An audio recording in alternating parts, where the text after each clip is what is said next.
Boa noite. Bom, chegando por aqui, já estamos online, ligadinhos aqui. Eu quero que você convide aí os seus amigos, né? Convide aí os seus colegas. Nós já estamos aqui ligadinho. E a live de hoje, né? Lembrando que nós iremos aí estarmos falando sobre essa busca, né? Essa busca incessante, né? Quem não busca, né? Esse seu eu interior. Quem não vai atrás, né, desse seu eu interior, né? Então tá aí uma oportunidade maravilhosíssima, né, para a gente poder estar falando sobre esse encontro, né? Para isso nós iremos usar aí algumas abordagens.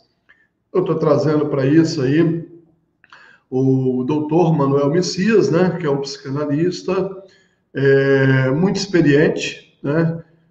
Estou trazendo também para isso aí um psicólogo também muito experiente, o Luciano e Luciano Reinaldo, né?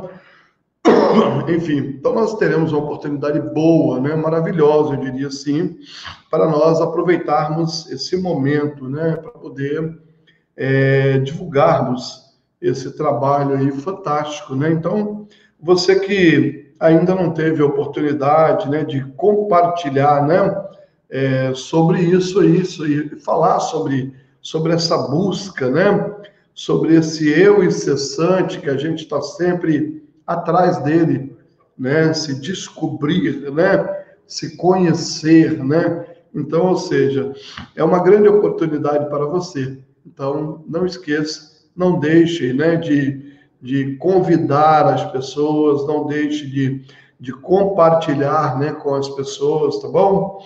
Enfim, vai ser muito legal. Dr. Messias, logo, logo, né, já vai estar aí entrando, participando conosco.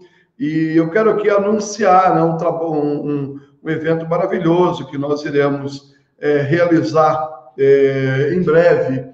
Eu estarei aqui com a doutora Patrícia Alonso, né? Doutora Patrícia Alonso, ela que é de São Paulo, né? Doutora Patrícia Alonso, ela que é uma advogada muito experiente, né? Doutora Patrícia Alonso, ela que tem aí um grande conhecimento, é uma grande militante aí nesta causa contra a ideologia de gênero, contra o abuso sexual, né? Ela que tem sempre aí combatido, principalmente essa questão da alienação parental. Doutora Patrícia Alonso, que tem aí um livro escrito, né, contra a alienação parental. Então, eu quero, inclusive, convidar você a estar preparado para o dia 5/9.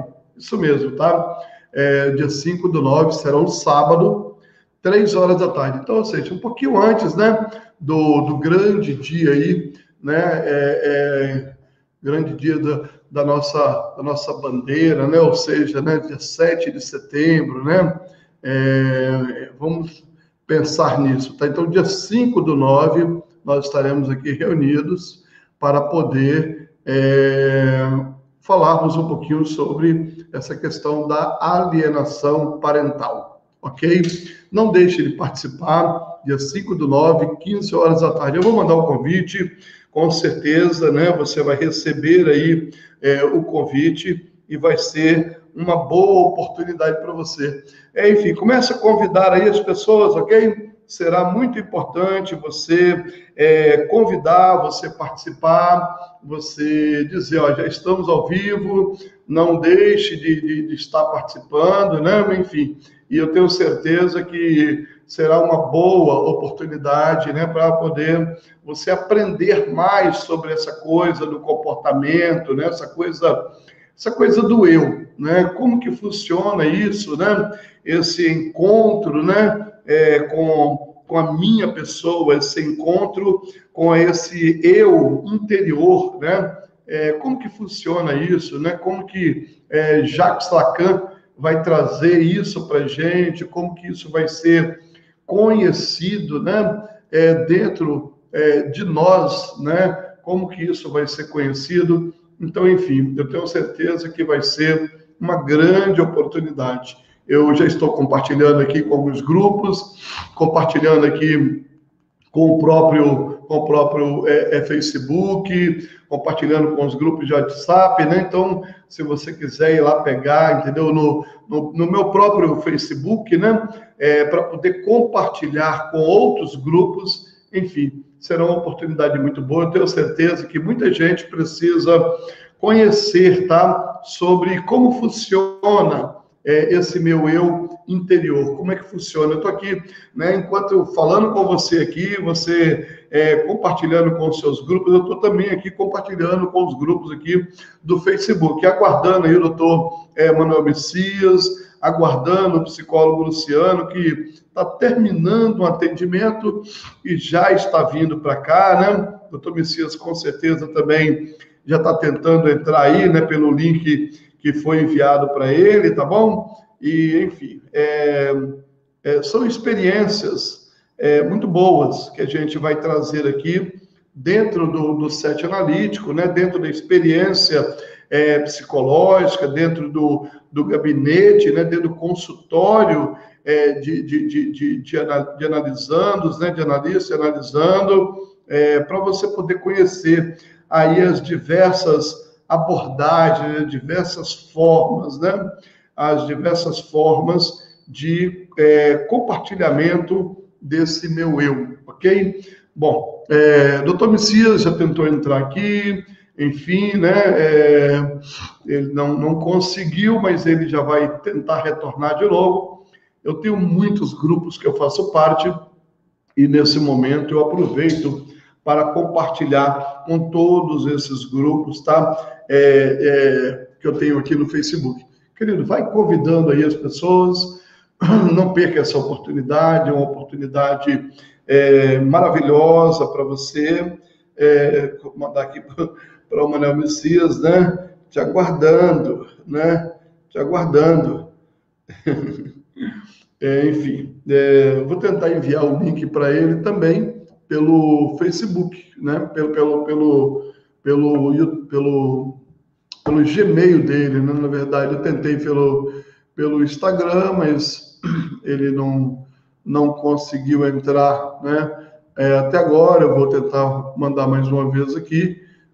Copiei o link, sim, já está aqui tentando entrar aqui, né?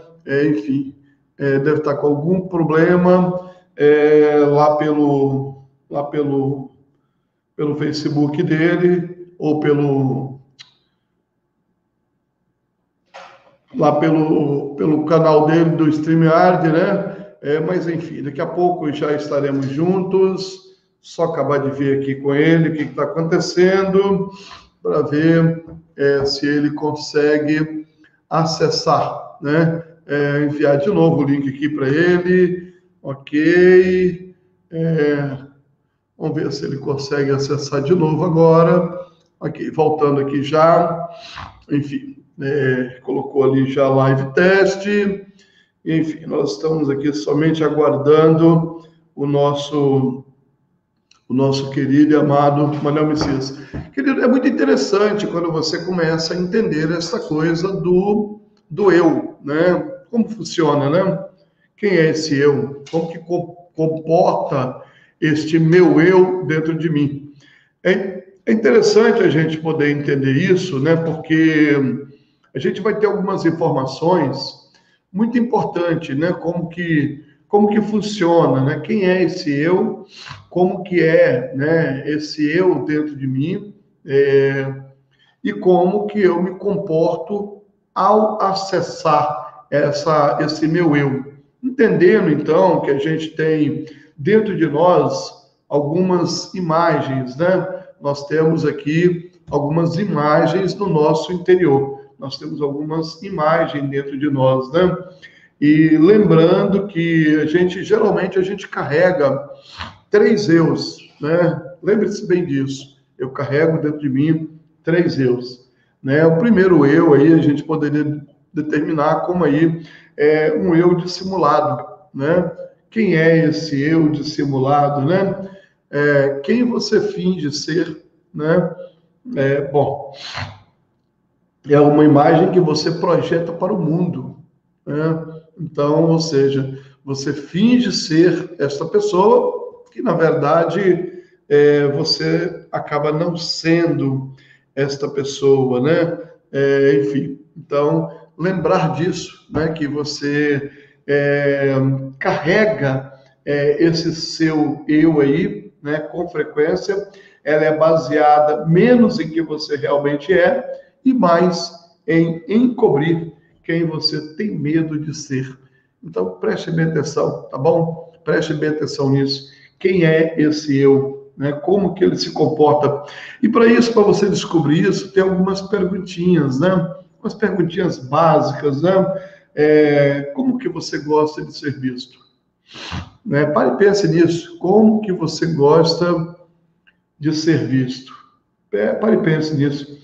Que aspectos, né, da sua personalidade,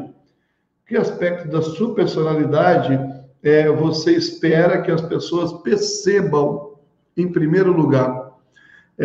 Hoje a gente tem visto muito na mídia aí, né, as pessoas, antes dele se apresentar, ele geralmente apresenta o título dele. Ele apresenta um currículo, né, dele. Então, ou seja, né, aquela pessoa ali, ela vai primeiro, né, embasado com uma posição, né, com algo que ele conquistou. É muito interessante você entender isso, né? Quem que é, né? Quais aspectos da sua personalidade você espera que as pessoas percebam em primeiro lugar, né? E o que é mais importante, que todos saibam ao seu respeito, né? Pense nisso, tá? Bom, doutor Manuel Messias ainda continua tentando, né? Eu enviei o link para ele bem antes de começar, um pouquinho antes, né? Na verdade, de começar, né? Ele havia até pedido para poder entrar um pouquinho mais cedo, mas aí eu enviei o primeiro link 9h53. Se eu colocá-lo aqui, ele está dizendo ali que ele não está conectado. Apareceu aqui doutor Messias, mas está dizendo aqui que ele não está conectado. Vou mandar para ele aqui que ele ainda está com problema. Ainda está sem conexão. Sem conexão. Né? Sem conexão. Vou mandar aqui para ele, né? Para ele tentar de novo. Tente por outro aparelho. Por outro aparelho. Ok. Está dizendo aqui ainda para ele. Então, ou seja, pense nisso, tá? E o que é mais importante que todos saibam ao seu respeito? Pense nisso. Quem é a pessoa que os outros precisam enxergar em você? Poxa, né, eu gostaria de ser visto dessa forma, eu gosto de ser visto dessa maneira, eu gosto que as pessoas me notem assim, né, eu gosto que as pessoas percebam que eu sou assim. Então, o que é mais importante que todos saibam ao seu respeito? E agora uma outra pergunta, né, que a gente precisa entender. Se sua vida estivesse tentando provar algo, né, sobre você, o que seria? Então, preste atenção nisso. Se sua vida estivesse tentando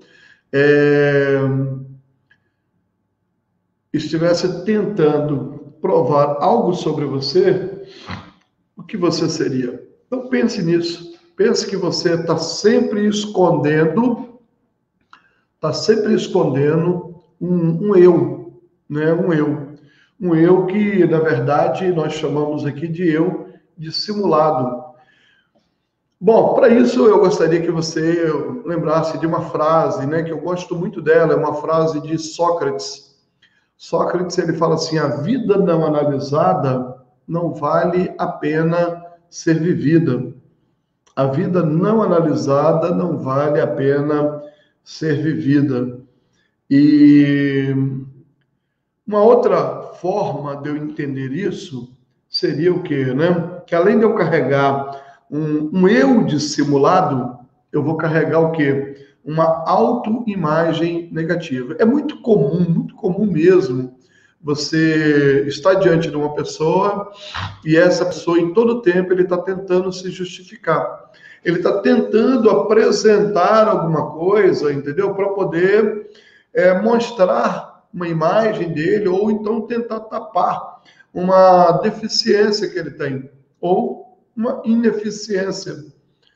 Bom, ineficiência por quê? Porque todos nós trazemos, durante a nossa vida toda, muitas reprovações.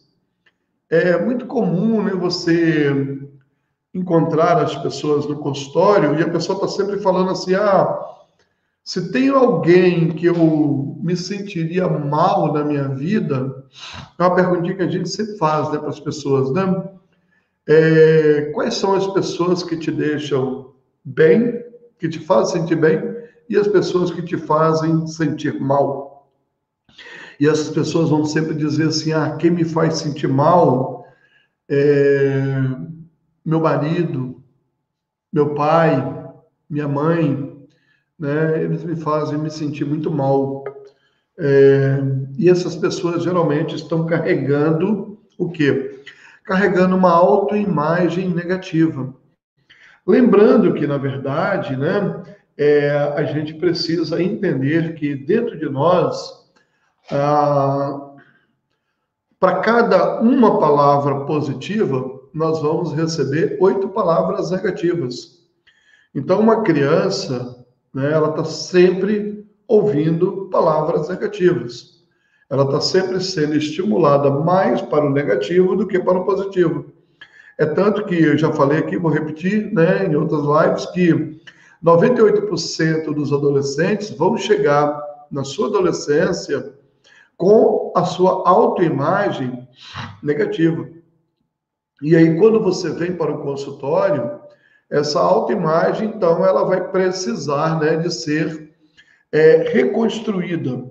Eu mandei hoje para uma paciente, né, um post, e ela colocou assim, né, ela até, inclusive, ela escreveu embaixo assim, já consegui fazer as pazes com o espelho, consigo me olhar no olho e gostar do que eu vejo. Me lembro bem que quando eu passei o primeiro exercício para essa paciente, ela disse, ai meu Deus do céu, né? Eu, sinceramente, eu não gosto quando eu olho no espelho. E Paulo Giraldes é um psicanalista, né? Ele escreve o seguinte, ele fala, a maior ferramenta terapêutica criada pelo homem foi o espelho. É olhando para ele que enxergamos a única pessoa que podemos modificar. Interessante, né? Que você está sempre com essa tarefa árdua de modificar o outro, né? Modificar o outro. Hoje eu estava atendendo um paciente e a companheira dele, né? Na verdade, tentando algumas peripécias, né? Para poder prendê-lo a uma relação. Peripécias como, né? Um noivado, um casamento, né? Tipo assim, eu preciso me sentir segura e eu preciso que você me dê essa segurança. Eu preciso me sentir segura, então, tendo essa relação firmada através de uma aliança, eu vou me sentir segura. Quantas pessoas, na verdade, né, vão tentar engravidar? Outro dia, uma paciente minha falou assim, Miguel, o que você acha, né? Eu estava pensando em engravidar de novo. Qual a ideia dela? Se sentir bem dentro da relação. E eu disse, mas essa é a razão de ter um filho? A razão de ter um filho é para você se sentir bem. Interessante que, geralmente, né, inclusive, Freud e os pós-freudianos, né, você vai ouvir muito falar sobre o falo, né, o falo. E o falo seria uma palavra que a gente poderia interpretá-la como poder, né, o falo, né? Então, o homem tem o falo, a mulher não tem o falo. O sexo masculino tem o falo, a mulher não tem o falo, o sexo feminino não tem o falo. Então, ou seja, quando a mulher descobre que ela não tem o falo, e aí então Freud, né, quando ele vai refazer esse aparelho psíquico que nós chamamos aí na primeira e na segunda tópica, né? Então, a primeira tópica ele faz o aparelho psíquico e na segunda tópica ele refaz essa ideia e dá uma expandida nela. Então, ou seja, quando eu me formo, né, criança, eu tenho então as fases que eu vou ter, que é a fase oral, a fase anal, né, e eu já passo para a fase genital. Então, Freud, então, ele vai instituir uma fase ali no meio, que é a fase fálica, né, o estado fálico, né? Então, nesse estado fálico, nessa fase fálica, é onde que a mulher vai perceber que ela não tem o falo. E então, ou seja, né, a mulher geralmente ela está em busca desse falo na relação quando, primeiro lugar, né, dentro da relação com os seus cuidadores, com o pai, com a mãe, né? Nessa relação com os cuidadores, com os provedores, em primeiro lugar. Depois, nessa relação, então, essa mulher ela vai crescer e ela vai se relacionar com um companheiro, né? E então, nesta relação com o companheiro, então ela vai em busca desse falo, né? Ela vai em busca dessa representatividade. E aí você vai ver muito nessa relação essa pessoa tentando o que nós chamamos aqui, né, dentro da constelação familiar sistêmica, do pertencer, do pertencimento. É o que Bert Helling vai dizer, né, da lei do pertencimento.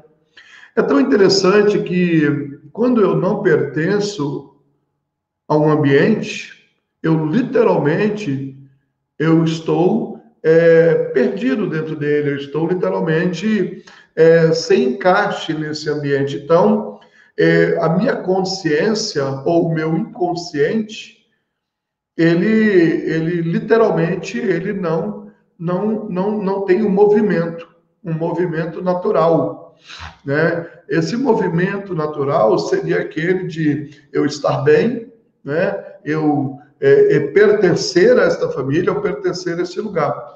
Você vai encontrar muito isso entre os irmãos, né? Minha mãe gosta mais de fulano, minha mãe gosta mais de ciclano, e começar a se sentir, né, dentro de uma relação onde que ele, para pertencer, ele precisa de agredir, ele precisa de ofender, ele precisa de atacar, ele está sempre preparado para poder atacar, para poder agredir alguém. Exatamente por quê? Porque eu não quero não pertencer. Então, eu quero pertencer de todas as formas. Nem que para isso eu tenha que provocar esse pertencimento. Então, o que eu falei dessa relação, dessa pessoa com esse paciente hoje à tarde, né? Então, ou seja, eu quero pertencer à sua vida. Nem que para isso eu tenho que provocar, né, esse pertencimento. É interessante que eu quero pertencer por quê? Né? Por que eu tenho essa necessidade de pertencer? É muito interessante a gente entender essa coisa do pertencimento. Eu estou em busca do meu eu estou em busca da minha realização, eu estou em busca da minha segurança, entre aspas, né? De alguma forma. E eu preciso entender que em busca dessa forma, tem um eu que eu preciso buscar aqui dentro, que é exatamente o quê? O eu que eu preciso ser de verdade, o meu eu verdadeiro. O meu eu verdadeiro. Mas como que é difícil eu encontrar o meu eu verdadeiro? Por quê? Porque eu estou sempre em cima de um eu, né, imaginário. Eu estou sempre em cima de um eu, na verdade, que, entre aspas, né, digamos assim, dificilmente ele existirá. Porque é um eu que eu crio esse eu, porque é um eu que eu gosto de provocar. Eu gosto de ser visto nesse eu, porque eu tenho que esconder aquele meu eu que eu não gosto, aquele meu eu que eu não quero ser, né? É bem interessante que quando você não pertence à sua família, eu estava atendendo uma paciente ontem mesmo, inclusive, né, estava falando da força dessa paciente, né? Hoje nós temos algumas formas de leitura do comportamento e da personalidade, e alguma dessas formas é interessante porque alguma dessas formas elas vão dizer o seguinte, que eu tenho algumas leituras da minha personalidade. Eu tenho uma personalidade dominante, eu tenho uma personalidade de fala, de argumentação, de comunicação, eu tenho uma personalidade de planejamento e eu tenho uma personalidade de análise, né? Então, que vai me dar, na verdade, né, essas leituras desse comportamento. Então, ou eu sou mais dominante, ou eu sou mais comunicador, ou eu sou mais planejador, ou eu sou mais analista. Ok, nada disso é definitivo, porque eu posso, né, na verdade, variar, eu posso ser trabalhado a me identificar com essas habilidades, né, diversas aí, né, eu posso, inclusive, me incluir dentro dessas habilidades diversas. Eu posso me incluir e posso, inclusive, transitar, né, dentro dessas personalidades. Ok, mas o que vai fazer, na verdade, cada uma dessas personalidades serem mostradas em mim, né? Cada uma dessas personalidades, elas vão existir quando e a partir de quê, né? Então, ou seja, uma pessoa, na verdade, que ela teve que lutar muito para pertencer a uma família, né? Essa pessoa, na verdade, que ela tem que lutar muito para pertencer, se esforçar muito para pertencer, naturalmente essa pessoa, ela vai, opa, chegando por aqui já, nosso querido doutor Manuel Messias, já está chegando por aqui já.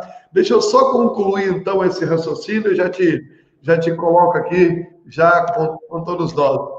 Então, essa pessoa que ela se esforçou muito para pertencer, essa pessoa que ela fez muita força, né, para pertencer, essa pessoa, então, ela vai fazer o quê? Ela vai continuar a vida toda lutando contra o não pertencimento, lutando contra a exclusão.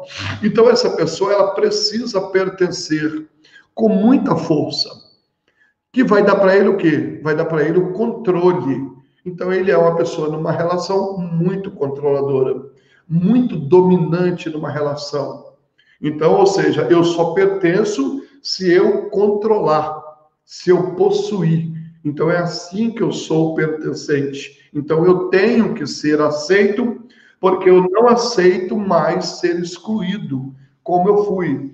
E esse não pertencimento, às vezes, ele se dá de forma muito simples. Queridos, estamos aqui já, psicanalista, doutor em psicanálise, né? Nosso presidente da Associação Psicanalítica Capixaba, também diretor do Núcleo de Estudos em Psicanálise, doutor Manuel Messias. Prazer em ter de novo, mais uma vez aqui conosco, querido. Seja bem-vindo. Olá, Shalom, amigo doutor Miguel. Saudações psicanalíticas. Bom tê-lo aqui, querido. Seja bem-vindo, tá? Peço desculpas pela dificuldade de acessar, tive que ir atrás do computador, porque não estava conseguindo no aparelho móvel. A gente deu certo, né? Mas desculpa o atraso, tá? Não, tranquilo, estamos em bom tempo ainda. O Luciano também ainda está em um atendimento, e acabando o atendimento lá, ele também estará conosco aqui. E, enfim, já temos aqui bastante pessoas que estão conosco, e é bom tê-lo aqui, querido, mais uma vez, tá? O seu conhecimento soma muito, e é muito interessante tê-lo aqui. Eu estava dizendo aqui para todos sobre essa questão desse esforço que a gente faz, né, para poder pertencer. Esse esforço que eu faço para poder mostrar esse meu eu, né? Esse eu que eu dissimulo, na verdade, né? Um eu que, na verdade, não existe, mas eu quero que os outros me vejam, eu quero que as pessoas passem a me conhecer através desse meu eu, né? Então eu até fiz aqui algumas perguntas, né?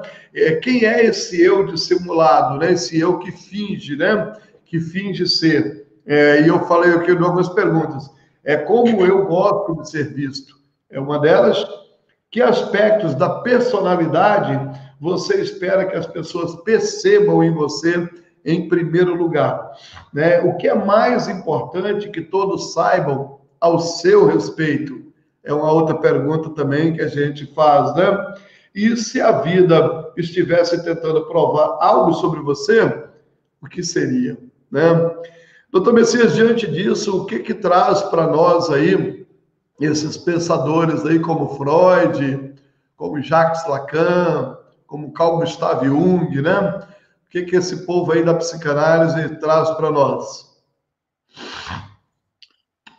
Pois é, muito bom estarmos pensando nisso, né? E vamos falar sobre o isso na psicanálise, né? Nós temos aí uma relação entre o eu, que transliterando para o pensamento de Lacan, ele vai falar do isso, o eu e o supereu, né? Que é a primeira tópica de Freud, ele vai abordar o conhecimento como id, ego e superego, que nós já conhecemos, né?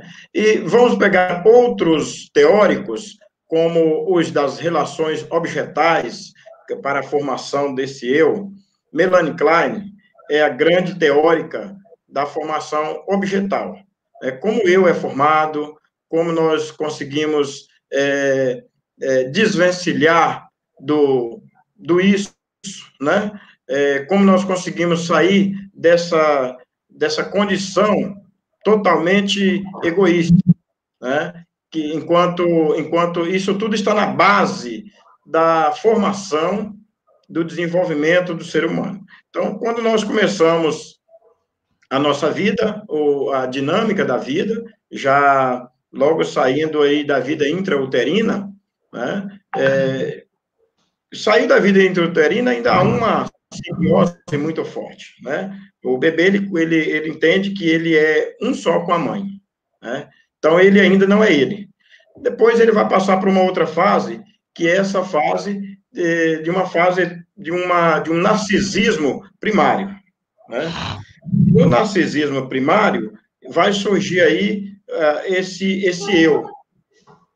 eu que é muito objetal, onde é voltado tudo para uma vida totalmente solidária, onde a pessoa, ele sente que tudo está em torno dele, né? O ser humano, o bebê em desenvolvimento, melhor dizendo. Então, nós passamos, o indivíduo, é chamado mais de indivíduo aqui na psicanálise.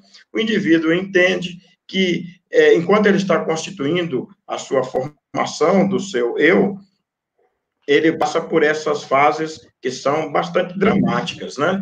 E é o encontro com todos os traumas que são vividos, porque para desvencilhar do eu e o supereu com as exigências do id, né? São todas essas exigências primárias, é muito difícil para o bebê. O bebê, então, ele se apega a essa relação objetal. Quando nós formamos, dentro do arcabouço da psicanálise, toda essa temática dessa transição, que é bem feita, essa transição bem feita.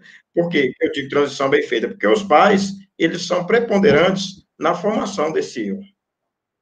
Né? E aqui eu quero citar um caso de uma paciente, né, lembro-me de um caso que é muito, podemos dizer assim, esclarecedor, né? Um caso que traz uma contribuição. Uma paciente chega ao consultório, na minha prática de atendimento, e ela vai dizer, eu não sou ninguém, eu não sou nada, eu não existo. Só para ilustrar. E essa paciente, que podemos chamar aqui de paciente X, né? Ela diz, o meu pai me culpa que eu tenho o lado ruim da minha mãe. ao passo que a mãe a culpava de ter o lado ruim do pai. Essa é uma história recorrente em maioria das famílias, né?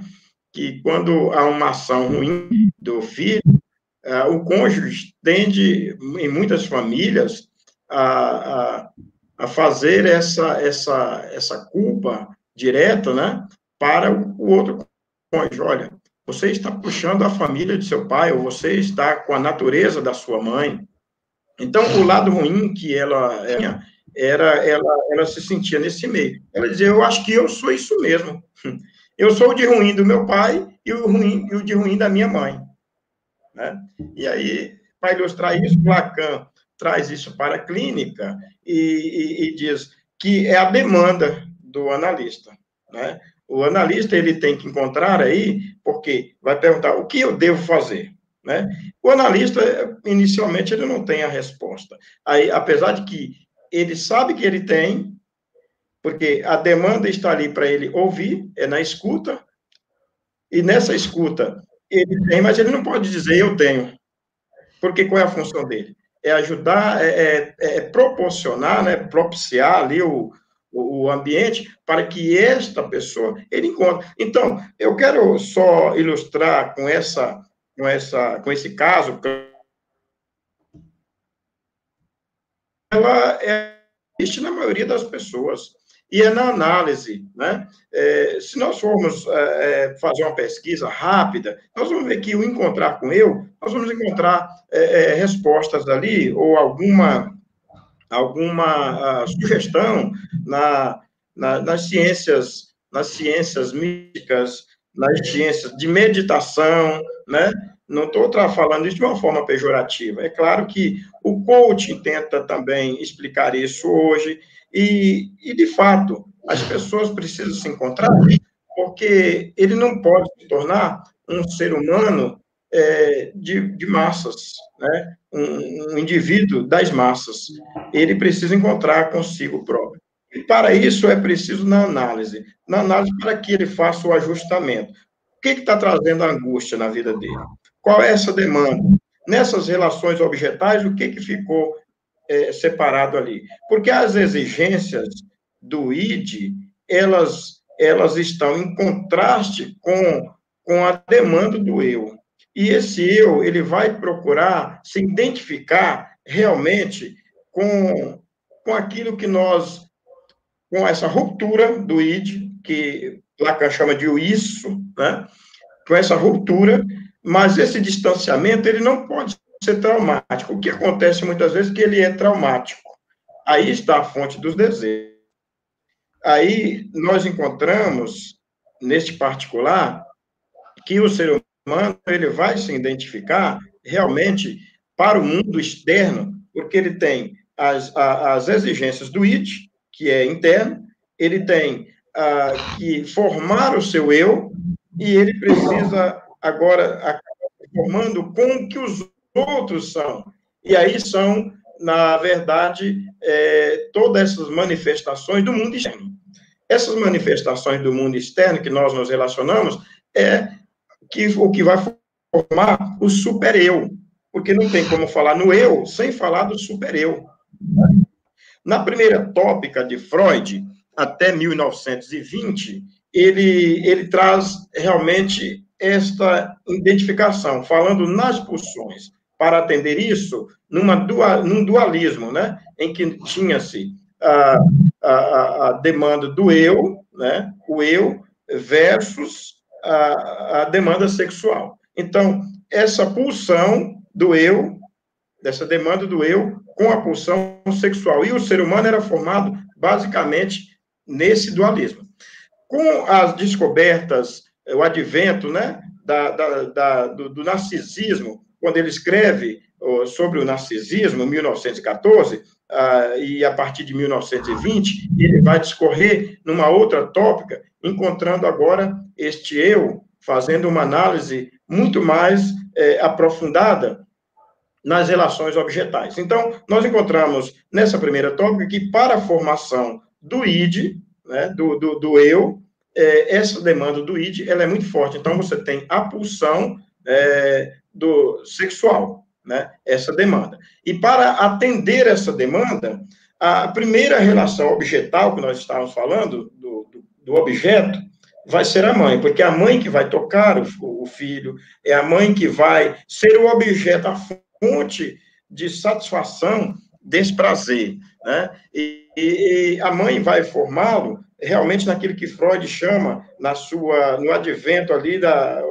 os primeiros trabalhos pré-freudianos, nós podemos dizer, né? Que ele começa com uma psicologia científica, em 1896, uma psicologia científica, em que ele vai analisar a partir de um aparelho psíquico neurológico. E ele precisa desvencilhar disso para ele encontrar a metapsicologia, né? O fenômeno metapsicológico, ou pré-metapsicológico, né? Que ele vai começar a encontrar aí.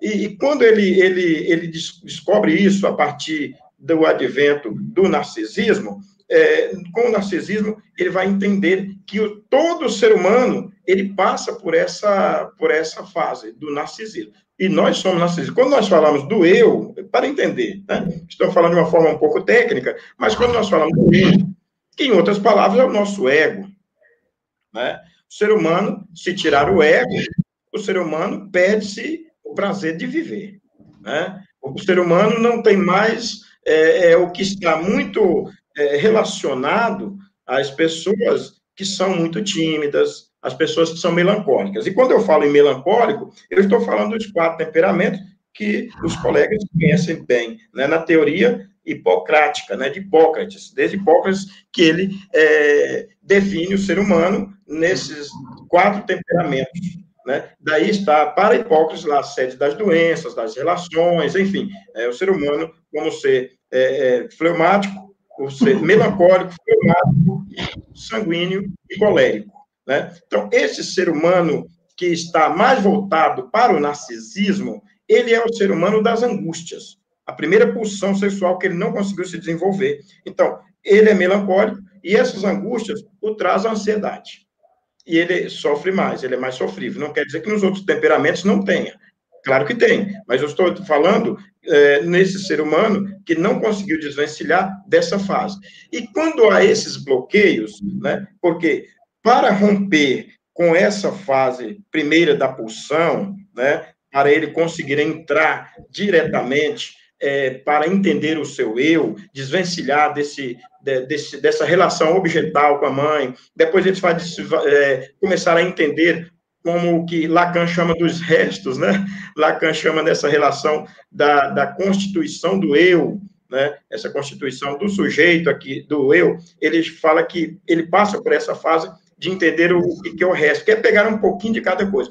E aí, doutor Miguel, entendemos que muito importante a figura de um pai, porque para ele formar a imago, né, que esse eu é o encontro com a imago, a sua imagem, que Lacan fala, é importante a figura de um pai, de uma família estruturada, né, mas a figura do pai é muito importante, porque a mãe é a primeira simbiose, né, a primeira relação, que eu disse os teóricos aí, como Melanie Klein, Winnicott, temos Margaret Mahler, né, que são os teóricos, e de especialidade Melanie Klein, né? Melanie Klein, ela vai trazer realmente essa contribuição para o arcabouço científico, em que os médicos, os que estavam pesquisando, e até ela, para entender como era esse desenvolvimento do ser humano. E nós estamos falando aqui de um eu que passa por todos nós.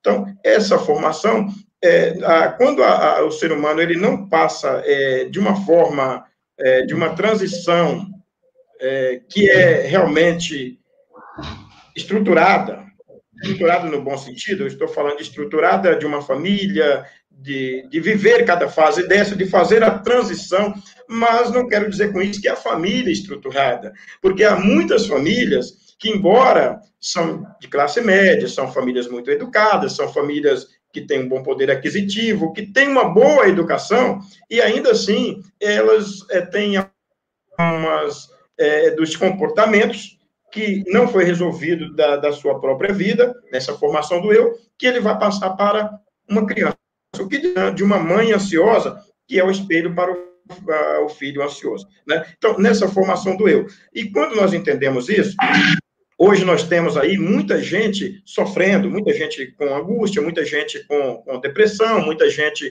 com transtornos diversos, né? Inclusive na área das psicoses. E essa área das psicoses, elas, que entre as esquizofrenias e outras mais, é de um eu mal formado, né? Um narcisismo muito latente. Né? E quando nós dissemos que essas mães ou esse pai, que embora aparentemente é de família estruturada, mas que não consegue transmitir isso, porque ele vem de uma outra família que ele não conseguiu. Então, uma mãe ansiosa consegue passar uma ansiedade para um filho. Uma mãe que ela é muito melancólica, né? Ou ela é muito fleumática, ela é de beijar muito, ela é de abraçar muito, ela pode criar uma dependência afetiva que vai gerar um transtorno, né? Uma falta de dependência. Quando nós falamos do eu, de voltar, nós estamos falando de como as pessoas se tornam dependentes, como as pessoas não conseguem, muitas vezes, lidar com outros sem sofrer nas perdas, né? Muitas vezes elaborar um luto, não consegue, ele quer uma pessoa somente para si, né? E sofre muito com isso. Então, tudo isso está dentro da formação desse ego que passa por todas essas fases, né? Não estamos entrando aqui agora nas fases do desenvolvimento humano, né? Detalhadamente, mas que essas fases que Lacan fala da formação do sujeito, como essa formação oral, como essa formação que é latente dessa demanda de ser atendido, né, da imago, né, a imagem, da formação da imagem. Muito obrigado. Doutor Messias, é interessante quando a gente trata diretamente com... Eu principalmente, né, que eu lido muito com pessoas com traumas profundos, e também pessoas, né, dentro de traumas profundos, pessoas também que são drogaditos, né, então são dependentes químicos, né, de alguma drogadição.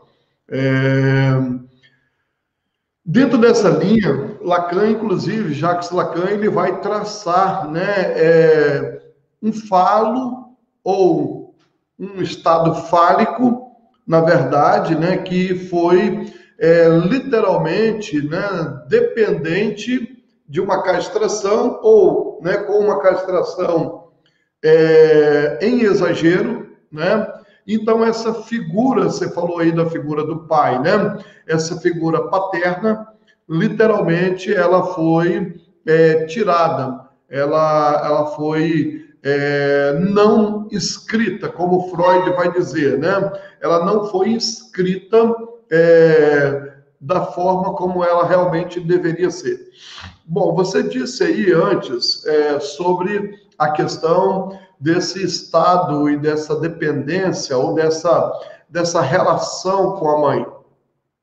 É muito interessante a gente entender isso, porque a primeira fase, né, a primeira fase de uma criança, assim que uma criança ela vem ao mundo, que ela é gerada, né, nós temos ali essa primeira fase, que é exatamente a fase oral, né? Ou seja, né, o que é a fase oral? É a fase que a criança ela só tem a oralidade para poder comunicar, né? Ela é o choro, é o grito, né? É o balbuciar alguma coisa, então é só a oralidade. Inclusive os prazeres, né? Que o prazer ele nasce com esse ser humano, né?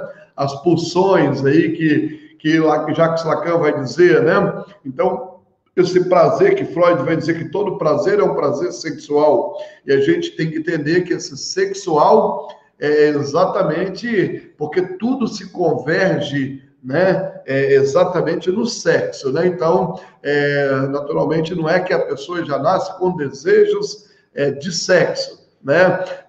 E é interessante que quando essa criança ela chora, quem é essa mãe? Né? Quem é esse ser materno? Né, que está ali perto, né? É alguém que vai construir realmente uma identidade que ela pode ser uma identidade bem escrita ou uma identidade mal escrita, muitas vezes, até mesmo sem a intenção. Porque, um exemplo, a criança chorou. Então, a mãe vem e faz o quê? Ela não pode perguntar. né? O que que foi? O que está acontecendo? Aquela criança ainda não tem a fala, ela ainda não tem, né? Ela tem somente a oralidade. Então, ela não tem a forma verbal de expressão. Então, aquela criança ela vai chorar. Então, aquela mãe, ela vem, chorou, a mãe faz o quê? Peito na boca desta criança. Ou peito, ou mamadeira, ou então uma chupeta na boca dessa criança. Ok, mas muitos são as necessidades de um choro de uma criança. E uma criança, ela chora pela fome, ela chora por uma dor, né? Uma dor de ouvido, uma dor de barriga, uma cólica, né? Gases, né? Que está provocando uma cólica ali nela.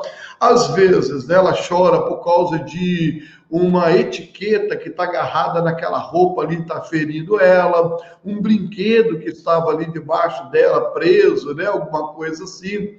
Então, ou seja, a mãe, então, ela vem e faz o quê? Coloca um peito na boca daquela criança, né? Ou então, simplesmente bota uma mamadeira ou uma chupeta, vira as costas e some. Então, aquela criança, na verdade, ela rompe essa relação e cria nessa relação ali uma relação, muitas vezes, de abandono com essa mãe, né? Simplesmente porque o que, na verdade, aquela criança queria naquele exato momento, aquela criança não foi atendida dentro das suas necessidades. Lógico que a construção da identidade dessa mulher está muito na identidade deste homem que estará ao lado dela. Então, quem é a companhia do homem que ela escolheu para poder ter essa criança? Quem é esse marido? E aí aqui você falou aí das relações objetais, e eu acho muito interessante que as mulheres, elas continuam indo para os casamentos, buscando essas relações e procurando reproduzir essas relações objetais nos seus companheiros, né? Ou os seus companheiros levando, inclusive, essas relações objetais para as suas companheiras. E aí, literalmente, nós vamos ter o quê, né? Homens casando com réplica das mães. E mulheres casando com a réplica dos seus pais, né? Exatamente devido a essa inscrição que ficou na vida deles, né? Como que você descreve isso aí? Então, Alain Badiou, o Badiou, né, grande francês, que ele tenta, na sua obra, explicar, e hoje das figuras vivas mais proeminentes da psicanálise, ele diz sobre essas relações e diz que a psicanálise é, em si, a ciência que brilhantemente traz essa contribuição e essa explicação. Não tem como dizer diferente. Você vê que Lacan ele fala exatamente enfatizando essa frágil relação do homem com o mundo externo. O senhor falou aí da fase oral, né, dessas fases do desenvolvimento humano, as fases chamadas de desenvolvimento freudiano, mas do desenvolvimento humano. A fase oral que ele está descobrindo o mundo externo e descobrindo através da boca, por isso fase oral, né? Nós temos que o bebê, ele ainda está nessa simbiose com a mãe, e Lacan diz que essa frágil relação do homem com esse mundo externo é objetivo. Quer dizer, objetivo, mas Badiou vai dizer que também tem a sua subjetividade no que concerne à formação desse eu, que ele está ainda em transformação, né? O homem nasce, segundo Lacan, prematuramente sem coordenação motora, né? E é totalmente dependente do outro nos primeiros meses de vida. Há uma insuficiência, ele abre aspas aqui, há uma insuficiência orgânica de sua realidade natural. Por isso, Freud, ele vai tentar trazer isso nessa psicologia científica, dentro das contribuições do evolucionismo, né? Dessa evolução orgânica, né? Então, o pensamento de Lacan amplia isso, dizendo que é um limiar, é uma porta de entrada para a realidade que se dá mediante a relação especular. Então, a partir daí, o homem constrói o seu mundo. né? Como nós construímos a nossa realidade para chegar ao nosso eu. E também através dessa identificação com uma imagem que o homem capta o mundo ao seu redor, né? Para o desenvolvimento, nós precisamos continuar desenvolvendo o pensamento, e aí, quando a gente desenvolver nessa evolução do conhecimento, eu estou falando de evolução aqui de uma forma, não no pensamento da evolução de espécies, né? De Darwin. Eu estou falando de uma evolução do seu conhecimento. E o que a análise é? A análise é essa evolução. Quando você vai fazer psicanálise, vai deitar no divã, é no divã que ele vai entender quem sou eu. E eu estava ontem, nós estávamos, quer dizer, ontem não, sábado, na aula de ética psicanalítica, nós estávamos falando, no sábado com a nossa turma aqui, que surge a pergunta nessa demanda, o que eu devo fazer? Quem sou eu? São perguntas, são questionamentos, e essas interrogações que estão no divã, né?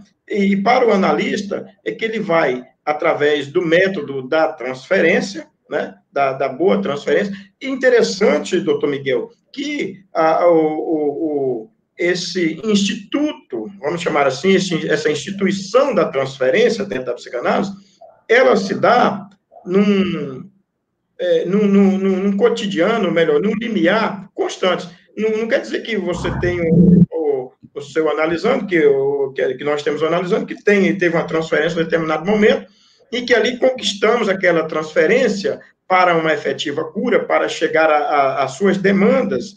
Efetivamente, não. Essa transferência, dentro de uma análise, ela se dá em algumas vezes. E num processo terapêutico, né, o progresso do processo terapêutico, essa transferência vai acontecendo. Do processo terapêutico, pode haver a contratransferência, ainda assim. Por quê?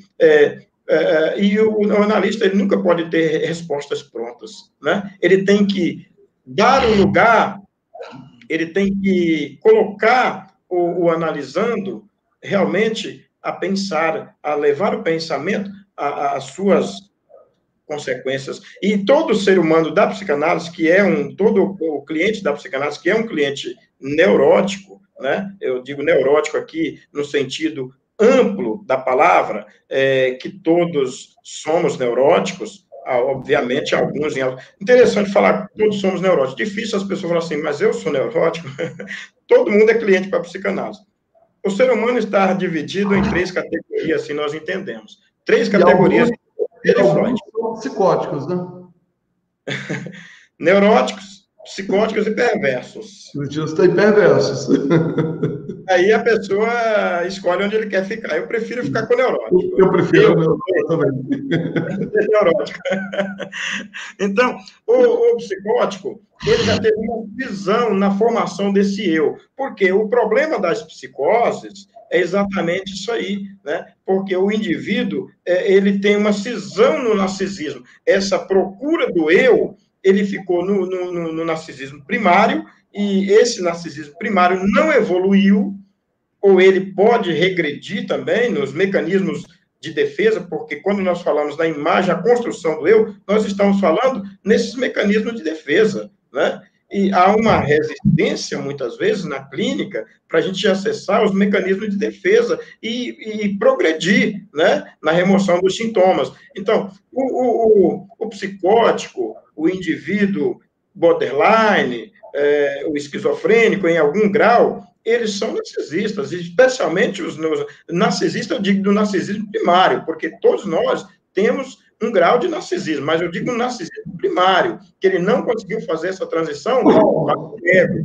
Ele é muito mais id, um id doentio narcisista primário, porque o id, que é a fonte do prazer, só que ele é prazer a qualquer custo, ele não tem juízo, ele é realmente, em outras palavras, ele é uma criança, mas ele é uma criança sem juízo, que pode ser um simbolismo aí de uma loucura. Então, se não há transição para esse eu, que o senhor traz uma temática muito importante, encontrar com o eu, né?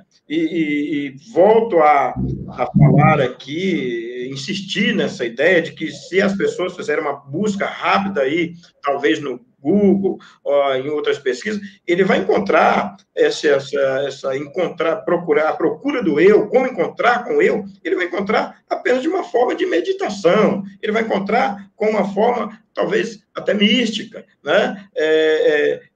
Que é interessante, mas que não vai aprofundar no cerne da questão, né? Que não vai chegar a um entendimento que só a análise pode fazer isso, né? Pode, como diz Badiou diz que brilhantemente e incisivamente, né? Por que não dizer, com uma linguagem aqui cirúrgica, né?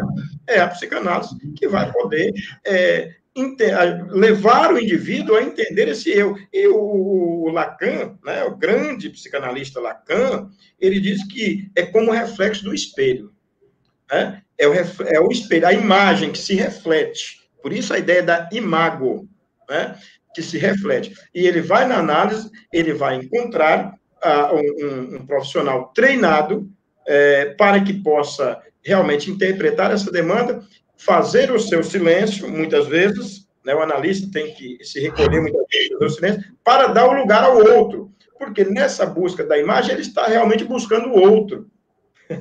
Aí o senhor falou aí das relações conjugais, que muitos não realizaram lá, não fizeram a transição de uma forma saudável, e vai buscar agora no cônjuge, né? Buscar no cônjuge aquilo que deveria ser encontrado na infância com seus pais. Interessante que você falando aí sobre Jacques Lacan e falando sobre essa forma dele se ver e desse eu, na verdade, ser projetado, né, nesse espelho, né, Lacan ele vai falar que quando eu olho no espelho, né, primeiro eu tenho que o quê? Uma imagem que está ali diante de mim, que muitas vezes eu não conheço dessa imagem. Eu não sei quem é aquele outro que está ali dentro. Então, na verdade, eu tenho um outro ali que eu não tenho uma boa relação ainda com ele. Então, eu tenho que me identificar primeiro com aquela imagem. Eu até abri aqui minha live de hoje falando exatamente sobre esse eu dissimulado, esse eu que eu fujo dele em todo o tempo. Ok, mas eu tenho, Lacan inclusive vai dizer, né, que eu tenho um eu aqui e eu tenho um eu que se projeta, né, naquele espelho ali, o reflexo, né, desse meu eu aqui. Porém, eu tenho um outro eco, né, que é o outro eu que eu tenho que me relacionar com ele. Então, ou seja, aquele eu que está ali dentro do espelho e aquele outro que está do outro lado que está me olhando. Então, qual é o reflexo que eu tenho desse outro? Então, é bem interessante, por quê? Porque eu estou sempre, na verdade, tentando, de alguma forma, me relacionar com essas diversas maneiras. Então, eu trouxe aqui, inicialmente, sobre um eu dissimulado, sobre o olhar do outro, que geralmente o olhar do outro para mim, ou o reflexo que eu recebo do outro, ele geralmente vai ser o quê? Um reflexo negativo. Então, ou seja, eu tenho mais para ser negativado dessa imagem que eu recebo, essa imagem que é projetada em mim, e eu vivo em todo o tempo me esquivando dela, e você falou aí a respeito da formação desse ser, que até Lacan, inclusive, ele fala sobre isso, você citou aí, que todo sujeito que nasce, ele nasce nas suas ainda imperfeições, né? Isso é uma verdade, por quê? Porque quando, na verdade, uma criança, nós tivemos um caso agora recentemente, né? Eu até na minha live, dia 5/8, sábado, passando esse sábado agora, no outro sábado agora, né? Exatamente dia 29, né? E no outro sábado, dia 5/8, às 15 horas, eu estarei fazendo uma live também com a doutora Patrícia Alonso. Patrícia Alonso, ela é uma autoridade... Hã? Desculpa, uma observação. O senhor falou 5/8, 5/9. 5/9, obrigado. 5/9, 5 de setembro. E a doutora Patrícia Alonso, ela é uma autoridade, ela é uma jurista, né? E ela é uma autoridade aí na questão do abuso, né? Na questão da pedofilia e principalmente na lei de alienação parental. E nós estaremos, inclusive, falando sobre esse caso aqui que aconteceu em São Mateus, né? Dessa criança que foi morta ali, a outra criança também que foi abusada sexualmente, né? Durante 4 anos, né? Enfim. Mas, enfim, quando a criança, na verdade, hoje está aí essa discussão, né, a nível nacional, né? Quando se deve ou não se deve ter um aborto, né? Enfim, né? A gente tem essas dificuldades aí. Mas todo mundo, na verdade, há uma criança a ser formada, uma das primeiras coisas que é formada nessa criança é exatamente a medula espinhal, né? Então, a medula espinhal, na verdade, é o centro nervoso do organismo, né? Então, nessa medula espinhal, está ali a formação do sistema nervoso central, o sistema nervoso autônomo e o sistema nervoso periférico. Ok. Então, na formação... um pouco aí, Miguel. Oi. Falhou um pouco sua internet aí. Não foi a sua que deu uma sumida. Foi a sua que deu uma sumida. Então, ou seja, nessa... Não, eu dei um stop na câmera. Eu dei um stop na câmera aqui para alguma coisa pessoal mesmo. Ok. Então, ou seja, nessa coisa dessa formação do sistema nervoso periférico, do sistema nervoso central, do sistema nervoso autônomo, existe um primeiro processo que é exatamente a mielinização dessa medula, que seria como se fosse o encapsulamento da medula. Então, essa medula, ela vai começar com um processo, na verdade, que é a baía de mielina, ela vai começar com o encapsulamento, o revestimento dessa medula. E esse revestimento dessa medula, ela se dá juntamente com a produção de quê? A produção dos axônios e dos neurônios. E na formação dos neurônios e dos axônios, é interessante as pessoas compreenderem essa parte física do corpo, né, do organismo, né, até onde o doutor Messias, inclusive, falou aí, se dá também a formação das trilhas sinápticas. E essas trilhas sinápticas, elas só vão serem concluídas com a conclusão da formação da baía de mielina aos 5 anos de idade. Então, nós estamos em desenvolvimento ainda neurológicos, né, até os 5 anos de idade. Então, essa criança, na verdade, ela está passando por esse processo. Lógico, né? Pelo processo do desenvolvimento físico, biológico, né? E principalmente esses processos psíquicos. E é interessante entender que na formação psíquica, né? Uma menina ou menino, somente aos 16 anos de idade, é que vai concluir o estado psíquico. Né? Ou seja, né? O estado cognitivo, comportamental dele. Então, a cognição, ela vai se dar por completo somente aos 16 anos de idade.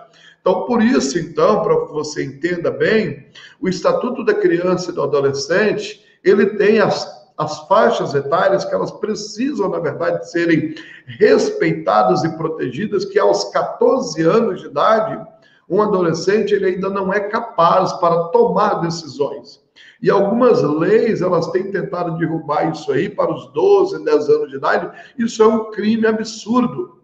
Colocar uma criança de 10, 12 anos de idade para tomar decisões, principalmente sobre sexo. Principalmente sobre sexo. Isso, literalmente, é um abuso, né, para essa criança, principalmente para quem lida com traumas de abuso diretamente como nós, a equipe da infância protegida. Então, ou seja, literalmente nós estamos aí tendo, né, as faculdades mentais sendo agredidas, né? Ok, foi somente essa explicação técnica para você poder compreender, né, a fala do Dr. Messias aí, para você poder ficar mais tranquilo dentro desse processo. Doutor Messias, pode dar continuidade, nós estamos aí com 1h09, né? Mas pode dar continuidade. Eu estou ainda aguardando o Luciano aqui, não sei se ele vai aparecer, mas você nos abrilhanta muito aí com o seu conhecimento vasto. Obrigado, doutor Miguel. Lembrando que quem chegou depois, de repente como eu, né, chegou depois, nós estamos tratando aí da a constituição do eu, né?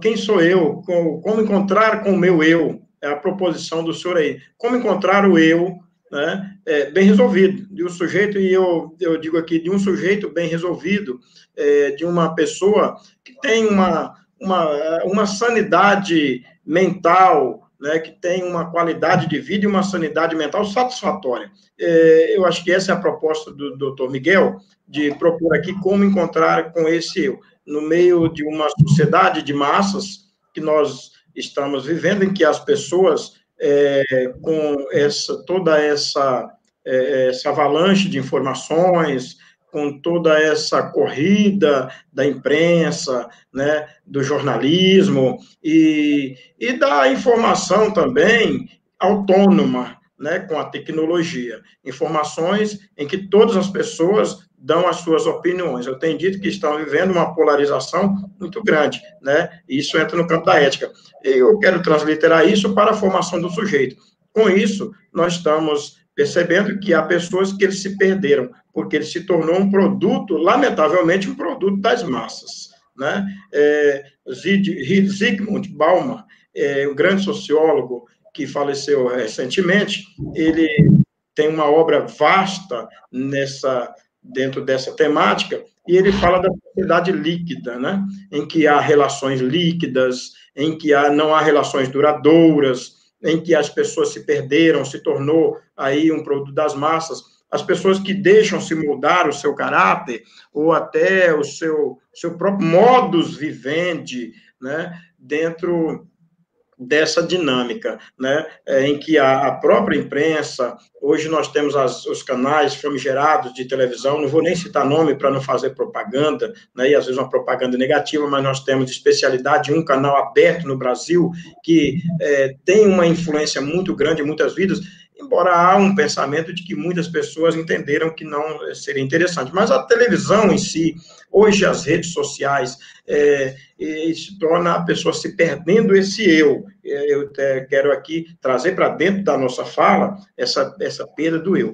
Quando o professor Miguel citou aqui, né, a questão da libido, algo muito interessante, né, dessa sexualidade, a demanda pelo prazer. Freud, na primeira tópica, como eu disse aí, ele tem essa ideia de uma sexualidade latente, e até algumas pessoas identificam a psicanálise como a ciência da sexualidade, e alguns até mesmo tentam diminuir a importância da sexualidade, dizendo que da psicanálise, desculpa, dizendo que a psicanálise só trata do sexo, da sexualidade, que o ser humano vive a partir do sexo.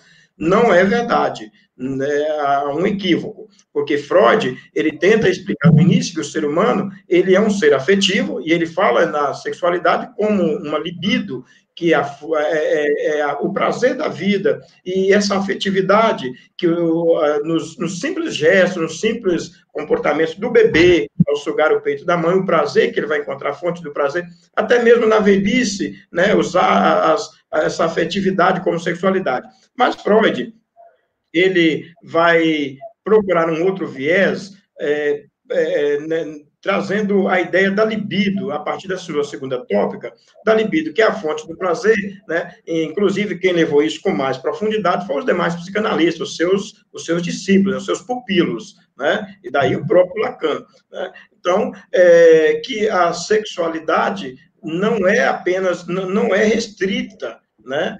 Como na libido. A libido não é somente a sexualidade, mas sim o prazer da vida. E aí está a formação do ego. Se nós não temos prazer em viver, se nós não temos o prazer na leitura, o prazer de estarmos aqui falando desse assunto, outros ouvindo, outros que se interessam pelo tema, isso é prazer, isso é libido na psicanálise. A libido que vai direcionar as nossas ações, a nossa vida.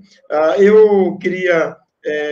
inclusive, falando aqui, quando o doutor Miguel fala, das crianças, a questão do estupro, que traz uma violência, né? Que traz um trauma, que é uma forma de violência, né? E a criança, ela tem aí a sua sexualidade latente, obviamente, em muitas fases, não é como a do adulto, mas ela tem a sua libido e tal, só que ela acaba sendo violentada no ser, né? O estupro, ele se configura estupro em qualquer fase, qualquer faixa etária da vida, e para qualquer pessoa, para qualquer mulher, né? Ainda que fosse uma mulher que é profissional do sexo, vamos usar essa palavra, que é que se denomina profissional do sexo. Se ela for violentada, configura-se na lei estupro, contra a vontade dela, né? Uma mulher em qualquer idade. Agora, com a criança, os danos são muito maiores. Inclusive no casamento, né? Como é que é, doutor? Inclusive no casamento pelo seu próprio companheiro. Exatamente. Pelo seu próprio companheiro. Se o companheiro forçou uma relação sexual que essa mulher não permitiu naquele momento, é uma violência sexual, é um estupro. Verdade. Muito bem lembrado. E há muitos casos, né, dessa violência doméstica dos maridos, que às vezes usam algum tipo de substância que altera aí o seu comportamento, né, seja o álcool, seja a droga mesmo em si, e que causa essa violência, e mesmo alguns sem usar nenhuma substância dessa, por ser um indivíduo que ele é aquele indivíduo realmente possessivo, né, que ele acha que é dono, que a esposa é um objeto, que é somente para lhe dar o prazer, né, e ele não respeita isso, infringindo leis bíblicas, inclusive, né, leis bíblicas, que a Bíblia, ela diz que precisa dar devida benevolência um ao outro, os cônjuges, mas que também seja em consenso, né, em mútuo consentimento. Existe essa palavra que Paulo, ele traz esse conceito, né, de mútuo consentimento, inclusive não só para se ajuntar, mas também para se afastar, né? Quando alguém se afastar para oração por muitos dias, ele traz um estudo nesse sentido, uma homilia, né? Um ensinamento nesse sentido. Quando alguém quiser se afastar para se consagrar para oração e tal, que não seja por muitos dias e que seja em mútuo consentimento. Nós estamos trazendo isso aí para dentro da sexualidade, né? Então, esse mútuo consentimento também é um respeito até para se afastar, né? Até para essa coisa de brigou, vou dormir no sofá, vou ficar uma semana fora e tal, é uma imaturidade e um eu doentio. Sempre trazemos para a nossa temática.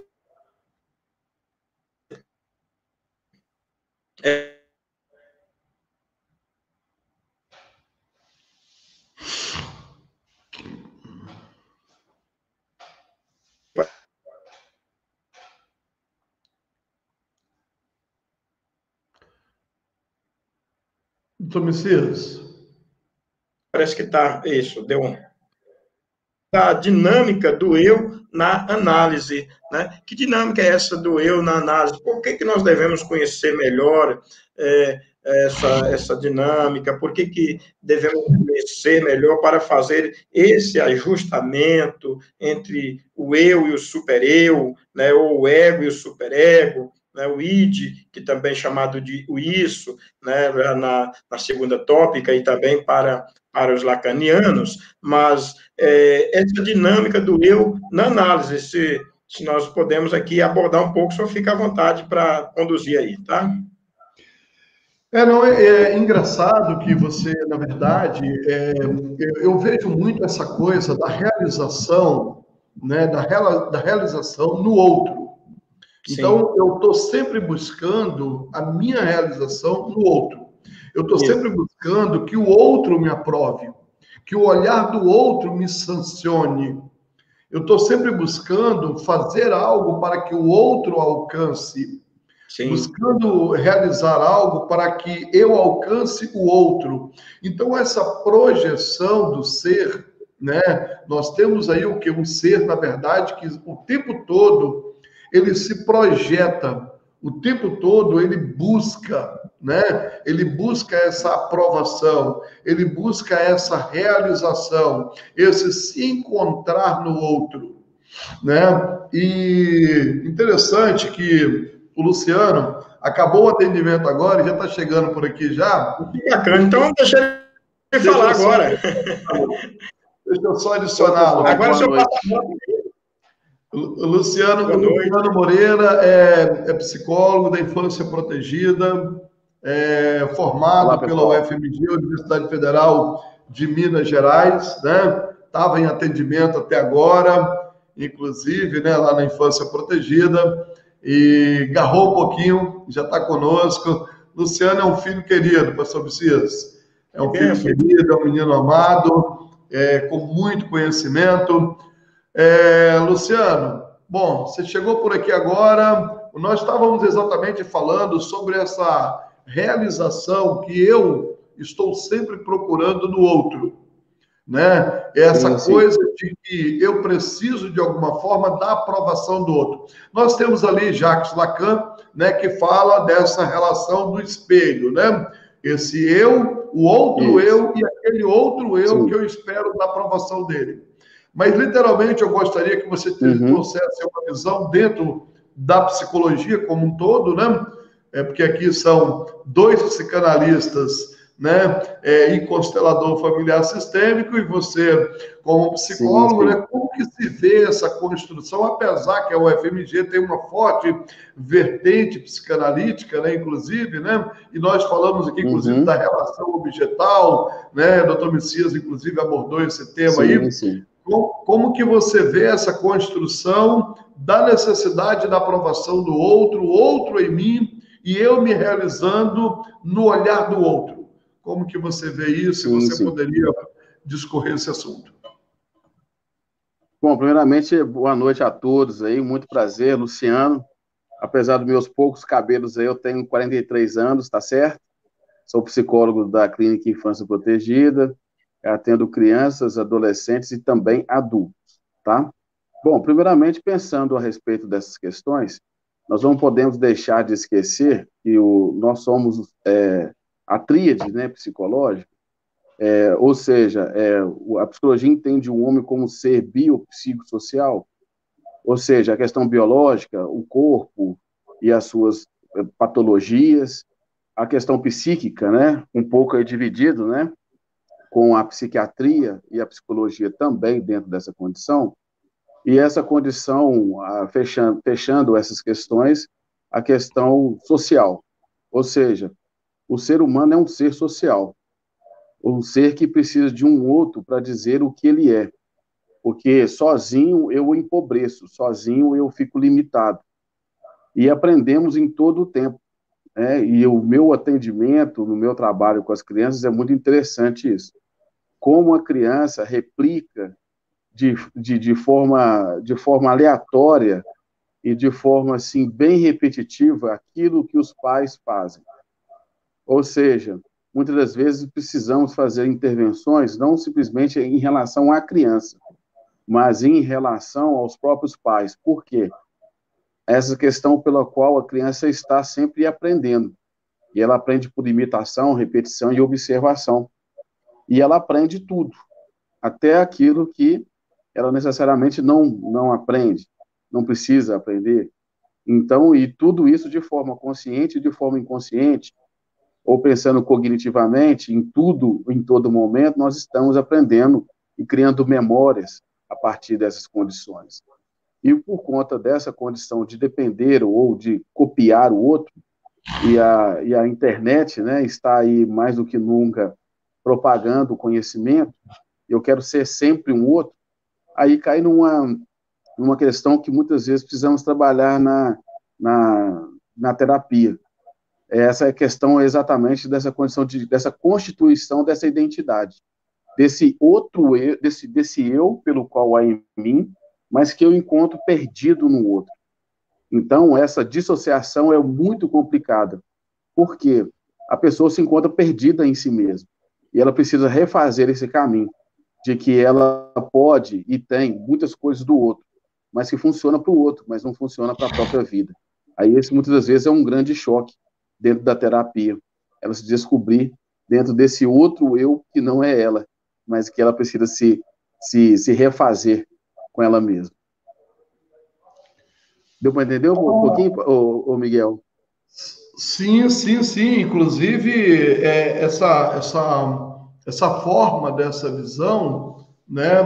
Na verdade, ela é muito clara, né? Porque hoje eu busco mesmo me projetar ou ser projetado, né? Sim.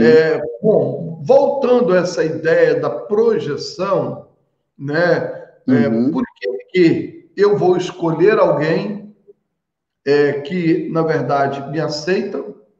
Eu vou escolher alguém que me realiza e tudo que eu fizer eu preciso de uma aprovação. Esse eu que Uhum. precisa, entre aspas, de ser massageado, esse ego que precisa ser Uhum. preenchido.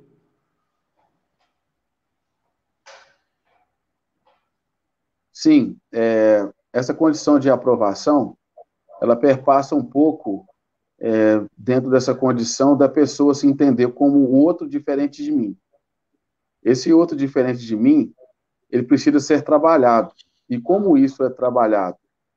Pensando um pouco na terapia, né, infantil ou até mesmo do adolescente, o que acontece muitas das vezes dentro dessa relação é que o pai ou a mãe ou ambos, né, eles têm uma simbiose, ou seja, uma ligação tão profunda com a criança que eles não projetam, eles não desenvolvem, eles não deixam com que a criança seja algo diferente deles mesmos. E essa criança, ela cresce dependente em todos os aspectos emocionais. Eu tenho pacientes mesmo com quadros depressivos em que a criação com a mãe, ou a proximidade com a mãe era tão grande, que após a perda dessa mãe, a perda, a morte dessa criança, a perda dessa mãe, essa mulher, que na verdade não é uma criança, né, é uma mulher já formada, né, com quase 3 décadas de vida, essa mulher ela não consegue, de certa forma, de se desvencilhar um pouco dessa mãe que a colocou nesse mundo. Ou seja, o pai e a mãe eles têm um papel predominantemente importante e válido nessa constituição desse eu, dessa criança. Ou seja, promover a independência, promover os gostos, né? Igual no meu trabalho com adolescente, às vezes eu tenho que trabalhar com o pai. E dizer com o pai assim, bom, o seu filho, ele é um outro sujeito diferente de você, ou seja, ele tem gostos, ele tem vontades, ele tem pensamentos, que muitas das vezes vão divergir do seu. E é exatamente isso que faz ele ser o seu filho, e não ser você. Então, essas condições, elas precisam ser desenvolvidas. Isso começa lá na infância. E que muitas vezes, né, pastor Miguel, isso chega lá no consultório da gente, chega lá com essas questões assim, que já poderiam ter sido desenvolvidas, mas que estão capengando ou estão se arrastando há inúmeros e inúmeros anos na vida da pessoa, trazendo sofrimento não somente para ela, mas nos relacionamentos, no trabalho, nessas condições familiares. Então, assim, são várias áreas da pessoa que é afetada por conta dessas projeções, né? É impossível viver sem um outro, mas é impossível também ser somente o outro. Eu preciso ser eu mesmo na minha própria história. Doutor Messias. Doutor Messias. Olá. Pode continuar aí. Interessante na fala do doutor Luciano, nós estávamos falando anteriormente, né? Houve uma conexão aí interessante com a nossa fala, embora ele não estava anteriormente, dessa simbiose, e a gente percebe nisso essas vivências, a relação com as vivências edípicas, né?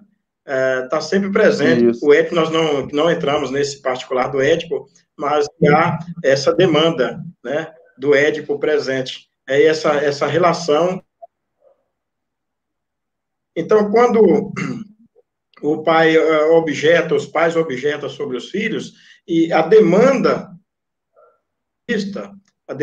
do terapeuta lá na clínica é realmente essa, né? Ele se colocar com fazer essa resposta em que requer uma demanda. E o analista ele está no lugar do suposto saber, diz Lacan, né? Suposto saber, né? Ele sabe, mas ele não sabe ao mesmo tempo. Ele não pode dizer que sabe, porque se ele dizer que sabe, ele vai atrapalhar a sua análise que nessa estrutura do Édipo, a gente, é muito bom se pudéssemos falar aqui, nós falamos lá do narcisismo, falamos agora dessa formação Sim. do Édipo, do complexo de Édipo, e interessantíssimo, porque quando falamos em fase do desenvolvimento humano, todos nós temos um Édipo, né, que precisa realmente ser ajustado, ser analisado com certo cuidado, mas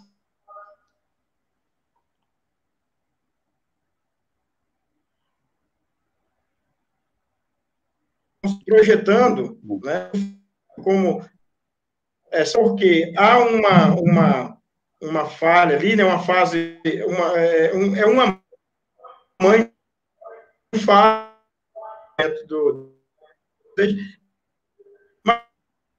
mas aquilo Doutor Messias, está falhando o seu. Está falhando a sua internet. passou para algo, né?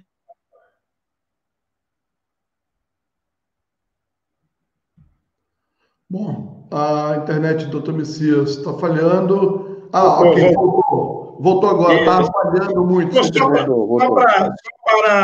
Só para fazer essa medida, muito bem o que o doutor Luciano falou, né, dessas relações, da dinâmica das relações, né, de pais, filhos, na clínica, não tem como tratar, especialmente falando em filhos, em crianças, em adolescentes, sem observar o comportamento dos pais, né, da mesma forma, uma relação conjugal, né? Você ouve muito um cônjuge, mas ouvir o outro, fazer o que chamamos de acariação, que é uma expressão mais jurídica, acariação, né? Mas é preciso, às vezes, ouvir separadamente e depois ouvi-los juntos, né? Para fazer essa mediação. Porque um cônjuge pode estar buscando, que nós falamos aqui no início, né? O que ele não encontrou lá na sua infância, ou que ele não resolveu, né, nessas relações objetais, ele pode estar buscando um outro cônjuge. E aí a fase da decepção, né, a fase da frustração. E ele fica até mesmo intolerante a esta frustração, que é a sede da angústia. Não sei se os colegas concordam. Sim, sim. Essa angústia, ela está nesse campo do buscar. Ou seja, eu busco no outro essas ausências, ou esses excessos pelos quais foram colocados, ou aprendidos, né, de certa forma. Aquilo que é inato, aquilo também que é aprendido. E essa relação minha com o outro, ela perpassa nessas triangulações, ou seja, o pai, a mãe e o filho. Aí entra a questão também um pouco dessa questão da castração.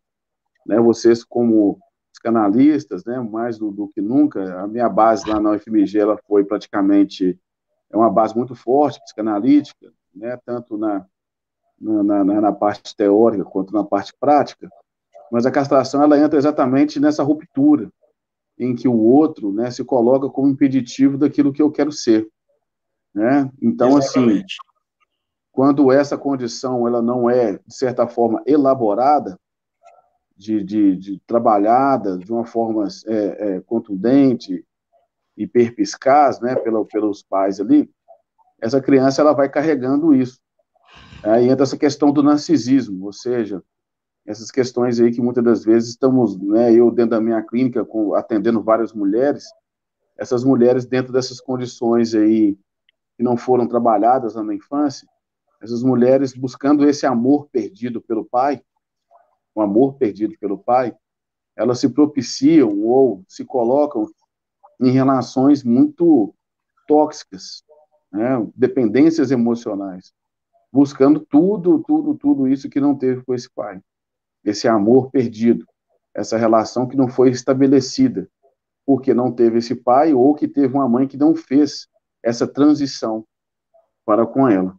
Então, essa condição ela é de suma importância para a constituição do sujeito e se desdobra em várias formas, principalmente nessa questão social, ou seja, dela com o outro, nas suas mais variadas formas.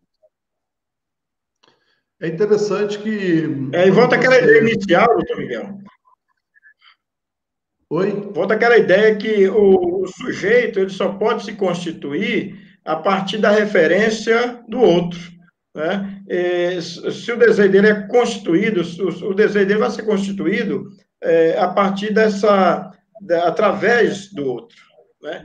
Então, se não conseguiu encontrar lá nas suas primeiras fases do desenvolvimento, ele não conseguiu encontrar, se teve esse processo de castração que o doutor Luciano está falando aí, ele vai levar isso para a vida, vai trazer isso para a vida de uma forma com sérias implicações negativas, né? Nas relações, no seu convívio, na sua relação com o seu próprio eu, que são Sim. a sede dessas angústias, né? Dos transtornos, o que as angústias vai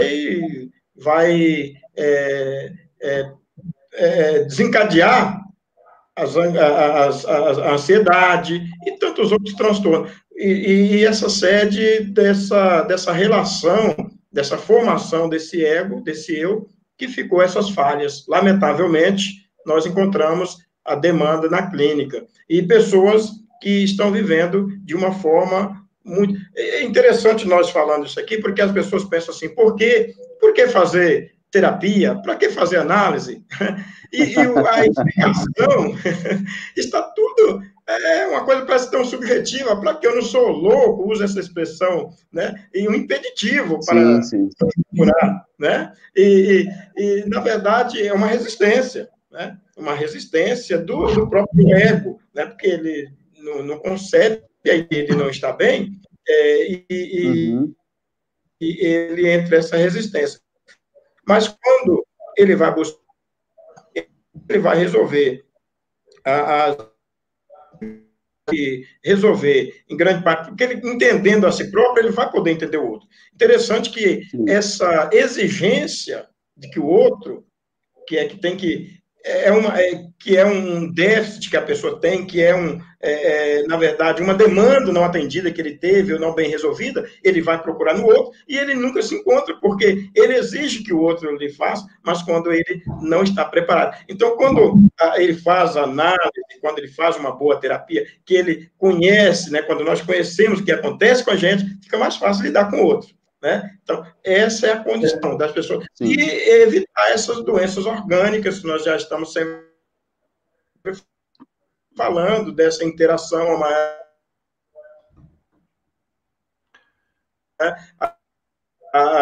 todos o eu está envolvido todo esses assuntos, assim dizer. Contar uma experiência aqui, eu acho que vale muito. Eu comecei até falando sobre ela no início da minha live, né? Sobre um paciente que eu estava analisando ele hoje. Ele já é paciente meu há algum tempo, né? E a companheira dele, inclusive, ela fez a determinada exigência. Para que eu precise continuar com você, eu preciso que você confirme o seu compromisso comigo em me dar uma aliança, em se tornar noivo ou então de casar comigo, né? Bom, se você parar para entender como eu já analiso esse casal, eu já analiso esse rapaz há mais tempo, ele é um rapaz que ele vem de dependência química, né? Ele vem de dependência química. E, bom, a esposa dele, uma garota nova, a noiva, né, atual, né, a namorada, né, atual, uma garota nova, de uma boa família, de uma boa formação também. E aí você fala assim, o que leva essa garota a dizer, por favor, fica noiva comigo, porque eu preciso disso, né? Não me deixa sem esse registro, não me deixe sem essa inscrição em mim. Naturalmente, né, algumas perguntas, algumas investigações, como o doutor Messias falou aí, você vai entender que essa menina, o pai dela também tinha o vício do álcool. Então, ou seja, ele tinha dependência química, o pai dela. Sim, um outro, né, na história dela. E justamente. Aí você fala assim, bom, o que leva então essa menina a buscar alguém igual ao pai? Né? Igual ao pai. Compulsão à repetição, né? Como Freud já postulou isso aí, né? Justamente, compulsão à repetição. Ok, mas aí quando você vai para a constelação familiar sistêmica, você vai ter uma outra forma de ver que o interessante que Bert vai dizer o seguinte, que essa menina, na verdade, ela olha para a mãe, o inconsciente dela olha para a mãe e diz para a mãe, né? Mãe, eu te entendo, eu te amo, e o seu sofrimento, eu também recebo ele em mim. Então, para que você não fique só, eu também vou tomar o seu sofrimento em mim. Entendi. Então, ou seja, uma forma, na verdade, dela dizer para a mãe, eu não te critico, eu não te condeno, eu também passo a viver como você. Ok. Só que aí... Interessante, colega Miguel. Sim. Interessante, o senhor sabe bem disso. Beto vai dizer que é uma forma de eu escrever aquela história em mim e eu não me sentir superior à minha mãe e dizer para ela, eu te amo, e a sua dor é minha dor. Só que aí Bert também ela vai dizer para o marido, né, para o noivo, né? Por favor, me tome como mulher, me tome e se inscreva em mim um relacionamento. Então, qual é a necessidade dela dizer? Dela virar para o pai e dizer assim, pai, eu entendo também a sua dependência, eu entendo também a sua necessidade, eu entendo também o seu sofrimento. E por causa disso, eu também tenho um homem igual ao senhor na minha vida. Entendeu? Então, ou seja, na verdade, eu estou sempre... Eu posso ter uma parte? Uma parte? Sim.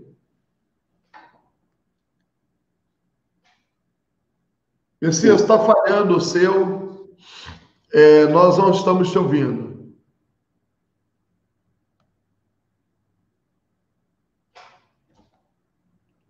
É o dele caiu? Caiu. Vamos ver se ele volta aqui. Bom, enfim, dentro disso, então, eu preciso entender, né, que o quê, né? Na verdade, aquilo que eu excluir na minha família... Messias, voltou agora? Você pediu uma parte e depois caiu. Messias? Ok. Então, ou seja, Bert vai dizer o seguinte, que aquilo que eu mais condenei, aquilo que eu mais critiquei na minha infância, aquilo que eu mais rejeitei na minha mãe e no meu pai, é exatamente isso que eu vou trazer em mim para ter pertencimento.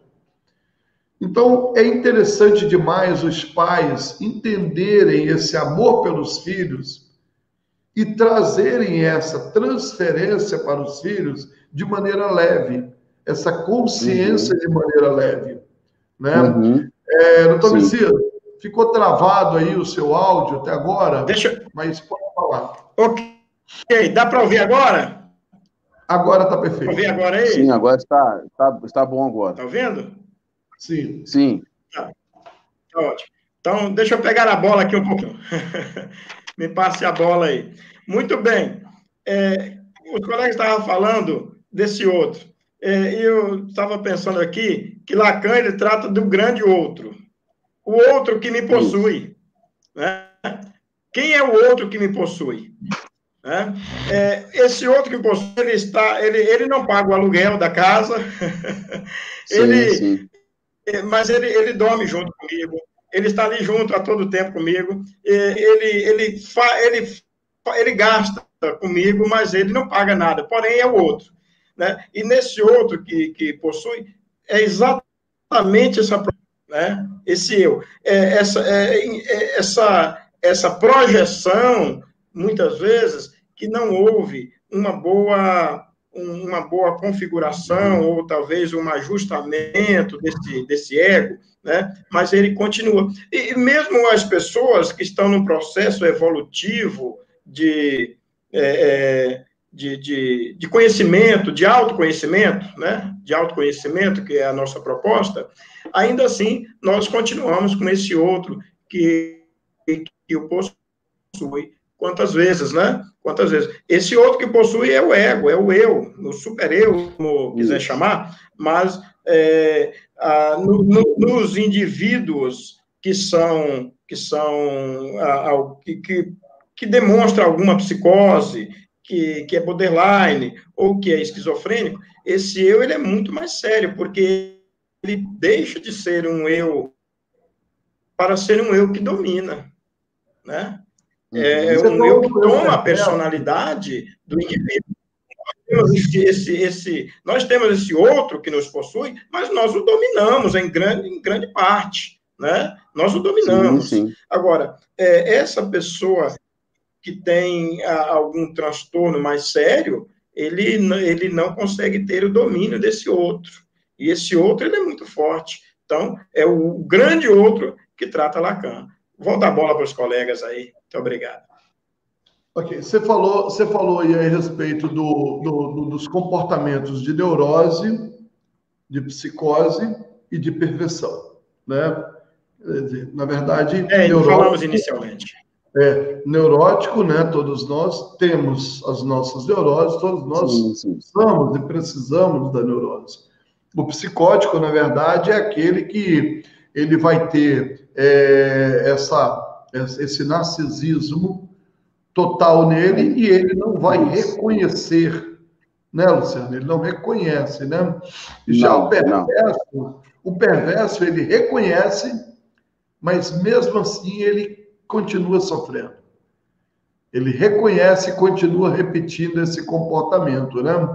Ele gosta de ser perverso, né? Oi? Ele gosta de ser perverso. Por isso, ele gosta de ser perverso. Ele quer ser perverso, ele não quer sair dessa condição. O comportamento da perversidade, né? Aquilo que me traz prazer, a dor do outro que me traz prazer, né? Luciano, finaliza para nós aí, para nós então encerrarmos a live de hoje. Sim, essa condição dessa constituição do perverso, uma definição assim que eu aprendi, né, nos tempos de faculdade, que eu nunca mais esqueci. O que é a perversidade, né? Gente machucando gente. Ou seja, por meio de coisas, ou por meio de status, ou por meio de um poder, né? Porque o perverso, ele age de acordo com as próprias condições que ele tem para tirar usufruto do outro, e ele não enxerga esse outro como uma questão de empatia. Ou seja, se eu fizer uma coisa por outro, eu não faria por mim. Ele não vê isso, ele vê somente o seu desejo, né? Ou seja, dizer, nós somos seres de desejo, mas o desejo dele está acima de qualquer outro. E o perverso, ele age exatamente dentro disso, né? Aí vemos aí a pedofilia, vemos aí essas condições aí pelas quais temos vivenciado aí cotidianamente, né? Então, assim, diante disso, o perverso, ele não tem escrúpulos, ele vai e atua e não se vê nessa condição de enxergar o outro. O interesse dele é o prazer, né? O sadismo, é o masoquismo e todas essas vertentes, né? Aí tem a pedofilia, tem a necrofilia, né? Então, assim, todas essas são formas perversas de se estabelecer essa relação com o outro, essa relação onde não há a moralidade. A moralidade, ela é totalmente diluída. Não há moralidade, há só a busca do desejo e da vontade a ser suprida. Luciano, doutor Messias deve ter acontecido algum empecilho com ele lá, algum problema, mas eu quero aqui agradecer a todos que estiveram conosco até agora. Dia 5/9 agora, às 15 horas, eu estarei recebendo aqui a doutora Patrícia Alonso, né? Doutora Patrícia é uma autoridade aí no Brasil, né? Uma mulher que está sempre ali nos corredores do Planalto, né? Lutando, né? Desde 2016 contra a alienação parental. É uma jurista, a família dela toda, inclusive jurista, tem um livro, inclusive, né? Escrito, né? Dentro dessa temática, né? Sobre a alienação parental. E ela estará conosco aqui no dia 5/9, às 15 horas da tarde, ou seja, passando esse próximo sábado, agora no outro, né? E vai ser uma excelente oportunidade para você conhecer um pouquinho sobre essa lei, né? Essa lei que, na verdade, traz aí para nós um grande desafio de literalmente derrubá-la, né? Derrubar essa lei. E, inclusive, eu até compartilhei, vou estar compartilhando hoje ainda mais, né? Sobre uma petição que nós temos, né? Exatamente uma consulta pública, né? É a PLS 498 de 2018, para revogar, né, a lei da alienação parental. Então, você vai entender mais sobre isso com a fala da doutora Patrícia Alonso, e eu quero aqui agradecer você que esteve conosco aqui até agora, os queridos, né, que estão conosco até agora, são 1 hora e 50 minutos, e 51 minutos já de live. Luciano, que acabou de sair de um atendimento, diversos atendimentos, e veio estar conosco aqui. Doutor Manuel Messias também, né? Está conosco aqui, teve o dia todo corrido.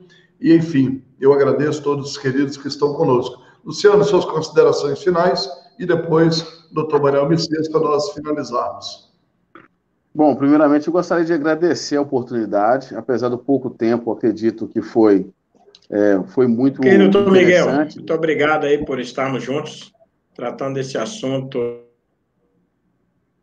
entendimento humano, e um prazer participar com o senhor, né, o doutor Luciano, e acrescento, obrigado, meu, é uma honra estar com vocês, tá? Deus abençoe. Boa noite a todos. Também. Bem, Luciano, pode concluir, então. Gostaria de agradecer a oportunidade, houve aqui uns contratempos aqui em termos de agenda, mas, assim, de qualquer maneira, agradeço, pastor Miguel, o convite, e espero, assim, em breve fazermos, com tempo e organização, né, sem imprevistos, essas questões de trabalho novamente aqui nessa plataforma. Eu agradeço a vocês também que estiveram conosco aqui até agora, e que essas ideias, né, possam vir a fluir, trazer um entendimento a respeito do que é o outro e de como isso é importante na nossa vida e se desdobra, né, em tantas outras áreas da nossa vida. Né, e a psicologia e a psicanálise se debruçam sobre essa questão desse outro que se configura em mim. É um prazer realmente estar com vocês aí. Né? Ok. O Luciano, ele atende na Clínica Infância Protegida, né? Inclusive, o meu consultório está também à disposição dele. É um colega, uma pessoa que... Sim, estamos juntos lá. Estamos juntos lá. Amém. Tem um carinho, tem um amor muito grande por ele também. O meu consultório fica ali na Cidade Nova, um prédio muito bem localizado, em Belo Horizonte. Alguns pacientes meus que estão aqui, inclusive lá da ONG, outros pacientes do meu consultório também estão aqui.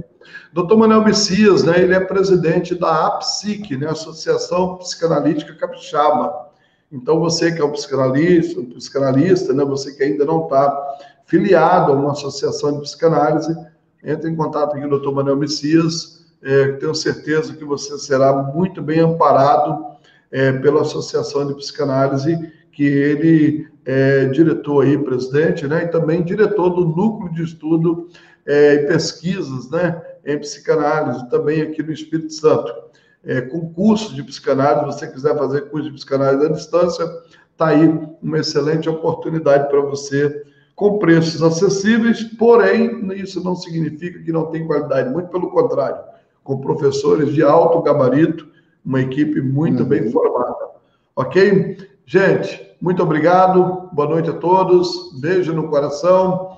Nessa sexta-feira agora, Lu, estou casando meu filho caçula, o Gabriel, né? Parabéns, parabéns.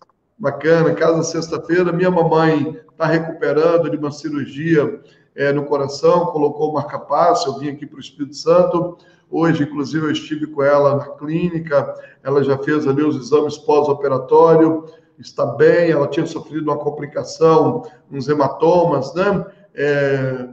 Por fora do marca-passo, e depois desceu para o pulmão, desceu para a parte urinária, né?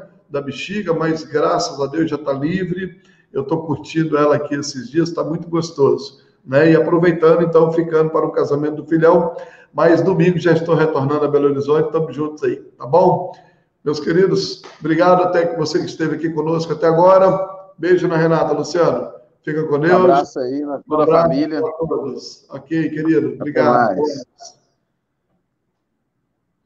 E a você que esteve conosco aqui até agora, finalizando.